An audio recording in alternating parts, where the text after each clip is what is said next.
நீங்கள் பார்த்து கொண்டிருப்பது உங்கள் ஜாஷ்வா டிவி. சகல ஜனங்களுக்கும் நற்செய்தி.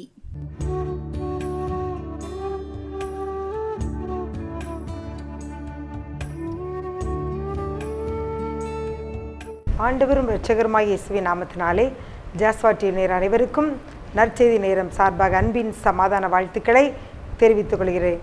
மற்றும் ஒரு நற்செய்தி நேர நிகழ்ச்சியில் உங்களை சந்திப்பதில் பெருமகிழ்ச்சி அடைகிறேன். இந்த நாளிலும் ஆண்டவர் நம்மோடு பேசும்படியாக கண்களை மூடி ஜெபிப்போமா? அன்பின் பரலோக பிதாவே, உம்மை துதிக்கிறோம் ஆண்டவரே, சோத்தரிக்கிறோம் அப்பா. அப்பா தகப்பனே, உம்மை நன்றியோடு உம்மை துதிக்கிறோம், சோத்தரிக்கிறப்பா. எங்கள் ஆயுசு நாட்களில் ஒரு நாளை கூட்டி கொடுத்து தகப்பனே உம்முடைய சமூகத்தில் வந்து நீர் என்ன பேச இருக்கிறீர் என்பதை காண நாங்கள் வாஞ்சையோடு வந்திருக்கிறோம் சுவாமி. ஆவியானவர் நீர் பேசும் ஆண்டவரே. உடைய பிள்ளைகளுக்கு ஏற்ற சத்தியத்தை நீர் கொடுப்பீராக ஆண்டவரே. அவருடைய இருதய ஆண்டவரே திறந்தல்வீராக அப்பா. உடைய வார்த்தை அக்கினியாகவும் கண்மலை நொறுக்கும் சம்மட்டியாகவும் அது கடந்து வருவதாக இயேசுவின் மூலம் ஜெபிக்கிறோம் நல்ல பிதாவே. ஆமேன், ஆமேன், ஆமேன். இந்த நாளிலும் ஆண்டவர்களோடு பேசும்படியாக கொடுத்த ஒரு வார்த்தை ராக்காலம். ராக்காலம் அது இரவு நேரங்கள். அந்த ராக்காலம் நம்முடைய வாழ்க்கையில் இன்றைக்கி அநேகர் இதை பார்த்து கொண்டிருக்கிற நீங்கள் ராக்காலம் வழியாக கடந்து செல்கிறீர்கள். வாழ்க்கையில் துன்பங்களையும் கஷ்டங்களையும் சகித்து கொண்டு கடந்து செல்வதை பார்த்த கர்த்தர்தாமே அந்த ராக்காலங்களில் கடந்து சென்ற நம்முடைய வேதத்தில் அந்த பரிசுத்தவான்கள் எப்படியெல்லாம் அதை ஜெயித்தார்கள், அதற்கு அந்த சூழ்நிலைகளில் அவர்கள் எப்படி கர்த்தரை சார்ந்து கொண்டார்கள் என்று சொல்லிக்கூட வேதத்தில் இருந்து நாம் சில காரியங்களை நாம் பார்க்க இருக்கிறோம். உங்களுடைய வாழ்க்கையிலும் இதே போல பாடுகள் பிரச்சனைகள் மத்தியில் நீங்கள் கடந்து செல்கிறீர்களா? ஆண்டவரை அறியாதவர்களாக நீங்கள் இருந்தாலும் இயேசுவை நீங்கள் பற்றி கொள்ளுங்கள். அவர் எல்லா பிரச்சனைகளிலிருந்து உங்களுக்கு விடுதலையை கொடுத்து உங்களுக்கு வேண்டிய நன்மைகளை கொடுத்து கர்த்தர் ஆசீர்வதிப்பார். ஒரு வசனத்தை கூட வாசிப்போம். யோபு 7வது அதிகாரம் வசனம் 4. யோபு 7 வசனம் 4. நான் படுத்து கொள்ளுகிற போது எப்பொழுது எழுந்திருப்பேன், ராக்காலம் எப்பொழுது முடியும் என்று சொல்லி கிழக்கு வெளுக்கு மட்டும் அரண்டு புரளுகிறதினால் எனக்கு போதுமென்று போகிறது. நான் படுத்து கொள்ளுகிற போது எப்போ எந்திரிப்பேன் அப்படின்னு சொல்லி யோபு தன்னுடைய கஷ்டத்தில் புலம்புகிற காரியத்தை அவர் சொல்லுகிறார். ராக்காலம் எப்பொழுது முடியும்? அப்போ அவ்வளவு ஒரு பெரிய பாடுகள் மத்தியில், உபத்திரவத்தின் மத்தியில் யோபு கடந்து செல்கிறார். தனக்குண்டானது எல்லாவற்றையும், எல்லா பொருட்களையும், எல்லாவற்றையும், மனைவி பிள்ளைகள் எல்லாவற்றையும் இழந்த சூழ்நிலையில் அவர் தன் சரீரத்திலும் வியாதி நிமித்தமாக அவர் இருக்கும் சூழ்நிலையில் நண்பர்களாலும் காயப்படுத்தப்பட்டு வாய் பேச முடியாத ஒரு சூழ்நிலையில் அங்கே அவ்வளவு ஒரு காயப்பட்ட சூழ்நிலையில் இருக்கிறதுனால தான் அங்கு யோபு சொல்கிறார், நான் படுத்து கொள்ளுகிற பொழுது எப்பொழுது எழுந்திருப்பேன், ராக்காலம் எப்பொழுது முடியும் என்று சொல்லி கிழக்கு வெளுக்கு மட்டும் அரண்டு புரளுகிறதால் எனக்கு போதுமென்று இருக்கிறது என்று சொல்லுகிறார்.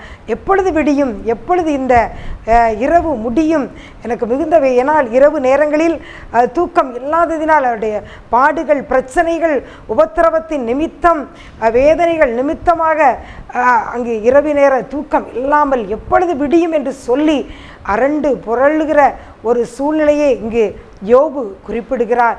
அதே போல் யோபுவை போல நீங்களும் எப்பொழுது விடியும், எப்பொழுது விடியும், எப்பொழுது எழுந்திருப்பேன், எப்பொழுது இந்த ராக்காலம் முடியும் என்று சொல்லி நீங்களும் இப்படியாக அவர் யோபுவை போல் அந்த பாதையில் நீங்கள் கடந்து செல்லலாம்.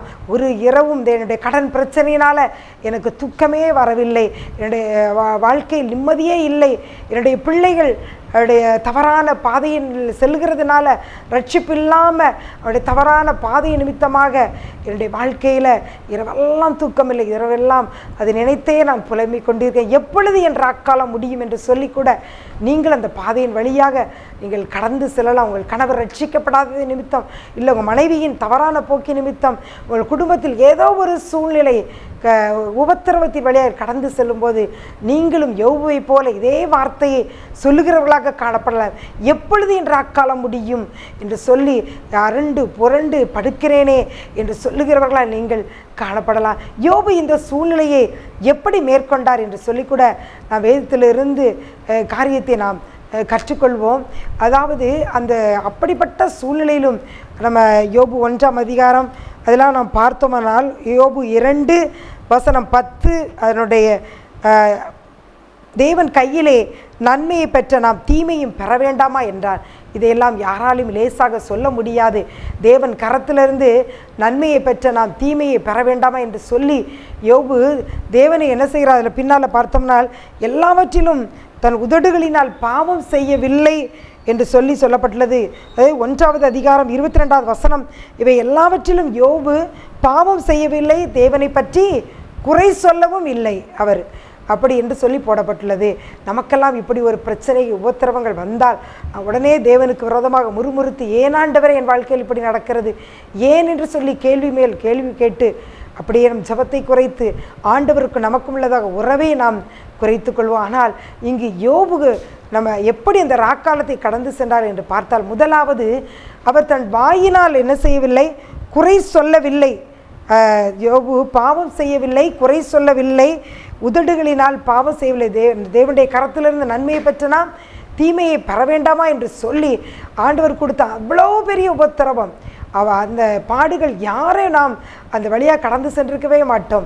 அந்த இதை கூட அவர் நன்மையாக எடுத்துக்கொண்டு அந்த பாதைகளை தேவன் எனக்கு அனுமதித்தார் சொல்லுகிறார். கர்த்தர் கொடுத்தார், கர்த்தர் எடுத்தார், கர்த்தருக்கு சோத்திரம் என்று சொல்லி கடந்து செல்கிறார். பிரியமானவர்களை, உங்கள் வாழ்க்கையிலும் ராக்காலம் எப்பொழுது முடியும் என்று சொல்லி ஏக்கத்தோடு கண்ணீரோடு இருக்கிற நீங்களும் யோபு என்ற பரிசுத்த ஆண்டவர் இன்னைக்கு அவர் வாழ்க்கையின் மூலம் நமக்கு என்ன கற்றுக் கொடுக்கிறார்? நாம் ஆண்டவரை பற்றி குறை சொல்லாமல், உதடுகளினால் பாவம் செய்யாமல், நன்மையானதை கடுத்த கர்த்தரிடமிருந்து தீமையானதை நாம் பெற வேண்டாமா என்று சொல்லி யோபுவின் உள்ளத்தை போல நம் உள்ளத்தை நாம் திடப்படுத்தி கொண்டு கர்த்தரை சார்ந்து கொண்டு நாம் பயணிக்க வேண்டும். அப்பொழுதுதான் அந்த ராக்காலத்தில் நீங்கள் கடந்து செல்கிறீர்களே, இந்த சூழ்நிலையை நீங்கள் எளிதாக நீங்கள் கடந்து செல்ல முடியும். கடினமான சூழ்நிலை தான். யோபு இன்னும் என்ன சொன்னார்? என் மீட்பர் உயிரோடு இருக்கிறார் என்று சொல்லி அவர் என்ன செய்தார்? அவர் அந்த சூழ்நிலையை எளிதாக கடந்து சென்றார். என்னை தேவன், நான் நம்பியிருக்கிறவர், அவர் ஜீவனுள்ள தேவன், அவர் ஒரு உண்டு, அவர் என்னை விடுவிப்பார், என்னை நடத்துவார், ஆசீர்வதிப்பார் என்ற நம்பிக்கை யோபுக்கு அங்கு இருந்தது. அது நிமித்தமாக அவர் ஆண்டவரை சார்ந்து கொண்டு அந்த காலங்களை அவர் எத்தனை வருடங்கள் இந்த உபத்திரவத்தில் பாடுகள் கடந்து சென்றார் என்று தெரியவில்லை. அதை எல்லாம் கர்த்தரை சார்ந்து கொண்டு கர்த்தர் மேலுள்ள நம்பிக்கையில் அவர் சார்ந்து கொண்டு சென்றார். அடுத்து 3வது அவர் சொன்னார், நான் கொஞ்சம் போட்டாலும் அவர் மேல் நம்பிக்கையாக இருப்பேன் என்று சொன்னார்.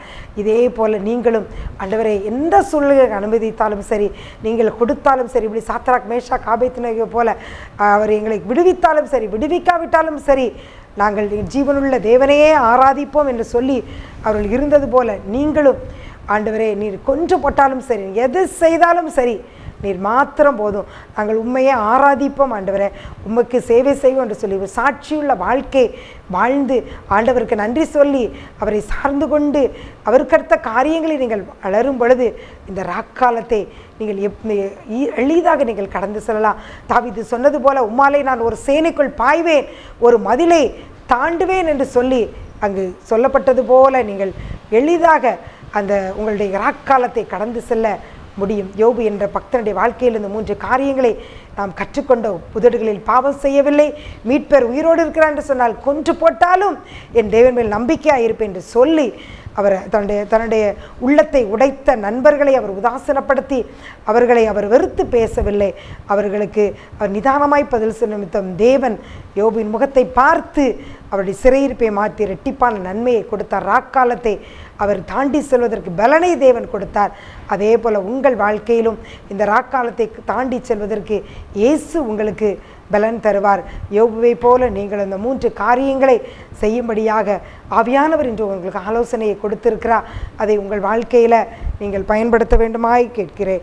அடுத்ததாக இன்னொரு பரிசுத்தவானை குறித்து பார்த்தோமானால், ஆதியாகமம் 31வது அதிகாரம் அது 40வது வசனம். ஆதியாகமம் 31 வசனம் 40. பகலிலே வெயிலும் இரவிலே குளிரும் என்னை பட்சித்தது, நித்திரை என் கண்களுக்கு தூரமாய் இருந்தது, இவ்விதமாய் பாடுபட்டேன் அப்படின்ட்டு இங்கே சொல்லுகிறவர் யார்? யாக்கோபு. யாக்கோபு தன் மாமனாரிடம் லாபானிடம் அவன் சகோதரன் ஏசாவுக்கு பயந்து அங்கு செல்கிறான். அவனுடைய மந்தைகளை மேய்க்கிறான், அவனுடைய குமாரத்திகளை திருமணம் செய்து கொள்கிறான். ஆனாலும் அப்படிப்பட்ட சூழ்நிலையில் அந்த லாபான் என்ன செய்கிறார் என்று பார்த்தோமானால், அங்கே பார்த்தோமானால் 31-39 வசனம், பகலில் களவு போனதையும் இரவில் களவு போனதையும் என் கையில் கேட்டு வாங்கினீர். இவருக்கு இங்கு ஒரு ராக்காலம் எப்படி என்றால், உழைப்பின் பலன் இவருக்கு இல்லாததினால அதை என்ன செய்கிறார் லாபான்? அங்கு பார்த்தோமானால் ஆதியாகமம் 31:41 கடைசி வரி, 10 முறை என் சம்பளத்தை நீர் மாற்றினீர் அப்படி என்று சொல்லி அவன் பார்க்கிறோம்னா, அப்படியாக லாபான் எல்லாவற்றையும் தனக்குடையது அவர் சொல்கிறார், பீருண்டதையும் எல்லாவற்றையும் என்னுடையது என்று சொல்லி நீர் என்ன செய்தீர்? பகலில் களவு போனது, இரவில் களவு போனது, எல்லாவற்றையும் என் கையில் நீர் வாங்கி கொண்டீர், சம்பளத்தை மாற்றினீர். நான் 20 வருடமாக இவ்வளவு பாடுகள் பட்டேன், ஆனால் எனக்கு உதவி செய்தது யார்? என் தேவனாகிய கர்த்தர். அவர் மாத்திரம் என்னோடு இராமல் போனால் நான் இதெல்லாம் எனக்கு கிடைத்திருக்கிறாது. அவரின் சிறுமையை பார்த்து என்னை ஆசீர்வதித்தார் என்று சொல்லுகிறார்.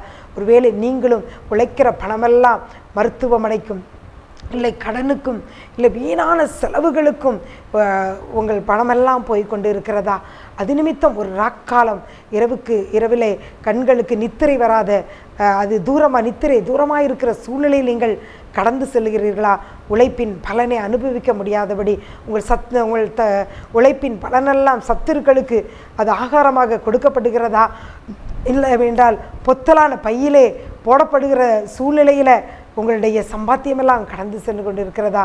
இது நிமித்தம் உண்டான ராக்காலத்தினால நீங்களும் மனமுடைந்து போய் என் கண்களுக்கு நித்திரை தூரமாக இருக்கிறது, இரவு எனக்கு வெறுப்பாக இருக்கிறது என்று சொல்லி இந்த ராக்காலத்தை நான் எப்படி கடப்பேன் என்று சொல்லுகிறீர்களா? அங்கு யாக்கோபை பார்த்தோமனால் அவனுக்கு ஆண்டவர் ஆலோசனை தருகிறார். இப்படி நீ உன் ஆடுகளை நீ அதை மந்தையோட அந்த ஆடுகள் பொலியதற்கு அவர் ஆலோசனை எல்லாம் சொல்லுகிறார். அவன் தேவனை சார்ந்து கொள்கிறார். எல்லாவற்றையும் தேவனே அவன் சார்ந்து கொண்டு இருக்கும் பொழுது அவர் ஆலோசனை சொல்லுகிறார். பின்பதாக அங்கு பார்த்தோமானால் அவனுக்கு தீமை செய்ய வேண்டும் என்ற லாபானையே தேவன் என்ன செய்கிறார்? எச்சரிக்கிறார்.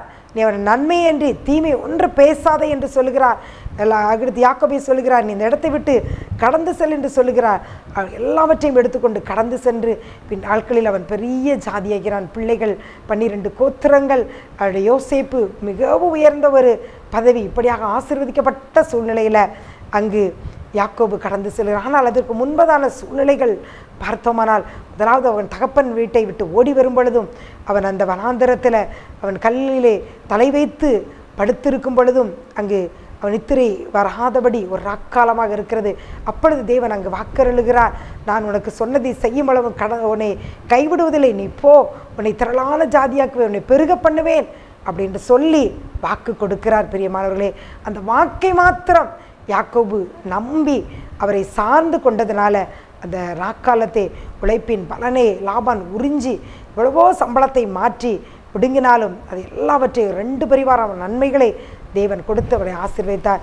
இப்படித்தான் பிரியமானவர்களே, இதே பாதையில் நீங்களும் உழைப்பின் பலனை இழந்தது நிமித்தம், வருமானம் இல்லாதது நிமித்தம் வேதனையோடு நிந்தையில் அவமானங்களில் சூழ்நிலைகள் நீங்கள் கடந்து செல்கிறீர்களா? தேவன் உங்களுக்கு சொல்லியிருக்கிறார் எத்தனையோ வாக்குத்தத்தங்கள். என் தேவன் தம்முடைய ஐஸ்வர்யத்தின்படி உங்கள் குறைவையெல்லாம் கிறிஸ்து இயேசுவின் மகிமைகளை நிறைவாக்குவார். நிச்சயமாக நான் உன்னை ஆசீர்வதித்து பெருக பண்ணுவேன் என்று சொல்லி அநேக வாக்குத்தத்தங்கள் ஆண்டவர் வேதத்தில் எழுதி கொடுத்திருக்கிறாரே. அந்த வாக்குத்தத்தங்களை எல்லாம் சொல்லி சொல்லி சொல்லி நீங்கள் அதை உரிமை பாராட்டி உங்களுக்கென்று எடுத்துக்கொள்ளும் பொழுது நீங்கள் இந்த ராக்காலத்தை எளிதாக நீங்கள் தாண்டி வர முடியும். 2 பரிவாரமான நன்மைகளை ஆண்டவர் உங்களுக்கு கொடுப்பார். அடுத்து சங்கீதம் 6வது அதிகாரம் 6வது வசனத்தை நாம் பார்த்தோமானால், அங்கு தாவீது என்ற பக்தன் சொல்லுகிறார், என் பெருமூச்சினால் இளைத்து போனேன், முழுவதும் என் கண்ணீரால் என் படுக்கையை மிகவும் ஈரமாக்கி என் கட்டிலை நனைக்கிறேன் என்று சொல்லுகிறார். தாவீது அங்கு ராஜாவாக்கப்படுகிறார். அங்கு ராஜாவாகி அபிஷேகம் பண்ணப்பட்ட பொழுது அவன் கோலியாத்தை ஜெயித்தது நிமித்தம் அங்கு ஜனங்கள் சொல்லுகிறார்கள், சவுல் கொன்றது 1000, தாவீது கொன்றது 10000 என்று சொன்னதுனால அங்கு சவுலுக்கு தாவீதின் மேலே ஒரு பொறாமை வந்ததனால் அவனை விரட்டி அடிக்கிறான். அவன் எப்படியாவது அழித்து விட வேண்டும் என்று சொல்லி அவனை பின்தொடர்ந்து அவனை நிம்மதியாக வாழவிடாதபடி அவனை துரத்தி கொண்டே செல்கிறான். தாவீது அங்கு அந்த சூழ்நிலையில் தான் சொல்லுகிறார், என் பெருமூச்சினால் இளைத்து போனேன். பெருமூச்சு எப்பொழுது வருகிறது?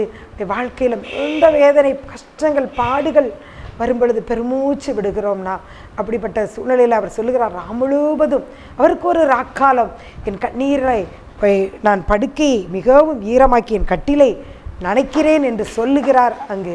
அதே போல் நீங்களும் பெருமூச்சினால் இழைத்து போனேன், காரணமில்லாமல் என்னை பகைக்கிறவர்கள் பெருகியிருக்கிறார்கள், என் நிம்மதியை இழந்து விட்டேன் என்று சொல்லி உங்கள் கண்களிலிருந்தும் கண்ணீர் வழிந்து கொண்டே இருக்கிறதா? உங்கள் படுக்கையை நீங்கள் ஈரமாக்கி கொண்டு இருக்கிறீர்களா? இந்த ராக்காலத்தை எப்படி கடப்பது என்று சொல்லி தாவீதின் மூலமாக நாம் என்ன கற்றுக்கொள்கிறோம் என்று பார்த்தோம்னா, சங்கீதம் 119:55, கர்த்தாவே ராக்காலத்தில் உமது நாமத்தை நினைத்து உமது வேதத்தை கை கொள்கிறேன். அவர் ராக்காலங்களில் என்ன செய்கிறாராம்?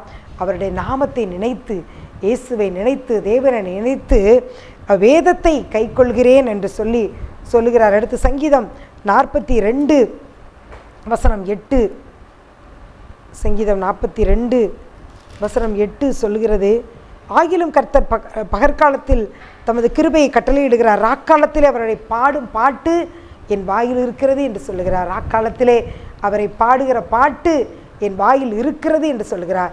நீங்களும் இந்த ராக்காலங்களை தாவீது சொன்னது போல அவர் நாமத்தை நினைத்து அவரை துதித்து பாடுகிற பாட்டு உங்கள் வாயில் இருக்கும் பொழுது நீங்களும் ராக்காலத்தை எளிதில் கடந்து செல்லலாம். உங்கள் கஷ்டங்கள், பாடுகள் எல்லாம் மாறும். உங்களுக்கு நல்ல நித்திரையை, சமாதானத்தை தேவன் தருவார். அதற்கு நீங்கள் செய்ய வேண்டியது ஆண்டவருடைய நாமத்தை நினைத்து அவரை பாட்டினால் துதித்து நீங்கள் மகிமைப்படுத்த வேண்டும் பிரியமானவர்களே. அடுத்து, இந்த உலகத்தில் நமக்கு இப்படிப்பட்ட ராக்காலங்கள் இருந்தாலும் தேவன் ராக்காலம் இல்லாத ஒரு நித்திய வாழ்வை நமக்கு வைத்திருக்கிறார். வெளிப்படுத்துதல் 21:25, வெளிப்படுத்துதல் 21:25, அங்கே ராக்காலம் இல்லாதபடியால் அதன் வாசல்கள் பகலில் அடைக்கப்படுவது இல்லை. அடுத்து வெளிப்படுத்தல் 22:5, அங்கே ராக்காலம் இராது, விளக்கும் சூரியனுடைய வெளிச்சம் அவர்களுக்கு வேண்டுவதில்லை, தேவனாகிய கர்த்தர் அவர்கள் மேல் பிரகாசிப்பார், அவர்கள் சதா காலங்களிலும் அரசாழ்வார்கள். இங்கு யாரை பற்றி சொல்லப்பட்டுள்ளது? எதை பற்றி சொல்லப்பட்டுள்ளது? பரலோக ராஜ்யத்தை பற்றி சொல்லப்பட்டுள்ளது. இந்த உலகத்தில் நம்முடைய ராக்காலங்கள் நாம் இந்தவாறு பரிசுத்தவான்கள் எப்படி கடந்து சென்றார்கள், இதை கடந்து சென்றாலும், நீங்கள் கஷ்டங்கள் உபத்திரங்கள் வழியாக கடந்து சென்றாலும் உங்களுக்கு ஒரு அழியாத நித்திய வாழ்வு அது பரலோகத்தில் இருக்கிறது. அங்கே ராக்காலம் இராது, அங்கு அழுகை இல்லை, கண்ணீர் இல்லை, புலம்பல் இல்லை, அங்கு தேவனாகிய கர்த்தர் பிரகாசிப்பிப்பார் அப்படின்ட்டு சொல்லப்பட்டுள்ளது. அந்த பரலோக வாழ்க்கையை நோக்கி நாம் அப்படியே பயணிப்போம். கர்த்தர் தாமே ஒவ்வொருவருக்கும் இந்த ராக்காலங்களை கடந்து செல்ல தேவனுடைய ஆலோசனைகள் கடைபிடித்து அதை விட்டு கடந்து வர கர்த்தர் தாமே ஒவ்வொருவருக்கும் உதவி செய்வாராக. அப்படியே ஜெபிப்போமா? அப்பா பிதாவே, உம்மை துதிக்கிறோம் ஆண்டவரே, சோத்தரிக்கிறோம் அப்பா. தகப்பனே, பல்வேறு பாடுகள் உத்தரவுகளுடைய எப்பொழுது விடியும் என்று சொல்லி காத்திருக்கிற இந்த பிள்ளைகள் வாழ்க்கையில் ஆண்டவரே நீர் கடந்து வந்து நன்மை செய்வீராகப்பா. இந்த ராக்காலத்தை தாண்டி செல்ல அநேக ஆலோசனைகளை கொடுத்திருக்கிறீரப்பா. அதை தாண்டி செல்ல கர்த்தர் பலனை கொடுப்பீராக. நாமத்தை நினைத்து பாட்டினால் துதிக்கிற பிள்ளைகளாய் ஒவ்வொருவரையும் மாற்றுவீராக. துதி எடுக்கும் பொழுது சத்துரு ஓடிப்போவானே ஆண்டவரே, அந்த ஆண்டவரே தகப்பனே, அந்த இதை கற்றுக்கொண்டு பிள்ளைகள் அதை பயன்படுத்த ஒவ்வொருவருக்கு கிருபை பாராட்டுவீராகப்பா. உத்தரவுகள் பாடுகள் உம்மை அன்பை விட்டு பிரிக்காதபடிக்கு இன்னும் உமண்டை கிட்டி சேர ஆவியானவர் கிருபை செய்வீராக. ஒவ்வொருவரையும் கல்வாரி அன்பினால நிரப்புவீராகப்பா. வேலையில்லாத பிள்ளைகளுக்கு வேலையை கொடுப்பீராக ஆண்டவரை. தடைகளை உடைத்து ஜெபிக்கிறோம்ப்பா. குழந்தையை பாக்கியத்தை கர்த்தர் தருவீராகப்பா. அப்பா, போதை பழக்கத்தில் இருக்கிற பிள்ளைகளுக்கு விடுதலையை கொடுப்பீராக. இன்னும் அநேகர் மனநிலை பாதிக்கப்பட்டவர்கள் இதை பார்த்து கொண்டு இருக்கிறார்கள். குடும்பங்கள் அப்படிப்பட்ட சூழ்நிலைகள் காணப்படுகிறதுப்பா. அதற்காக ஆண்டவரை கண்ணீரோடு அநேகர் புலம்புகிறார்களப்பா. அந்த ஆண்டவரே தகப்பனே, மனதை குருடாக்கி வைத்திருக்கிற அப்பா தகப்பனே, புத்தியை பேதலிக்கு பண்ணுகிற அந்த பொல்லாத ஆவிகளை இயேசுவின் நாமத்தினாலே சுட்டரித்து ஜெபிக்கிறப்பா. கர்த்தர் தாமே அந்த பிள்ளைகளுக்கு அந்த மனநிலை பாதிப்பிலிருந்து விடுதலையை தருவீராக. உடைய சுகமளிக்கும் வல்லமை எல்லாருக்கும் பாய்ந்து செல்லட்டும் அப்பா. ஆசீர்வதியும். இயேசு மூலம் ஜெபிக்கிறோம் நல்ல பிதாவே. ஆமேன், ஆமேன்.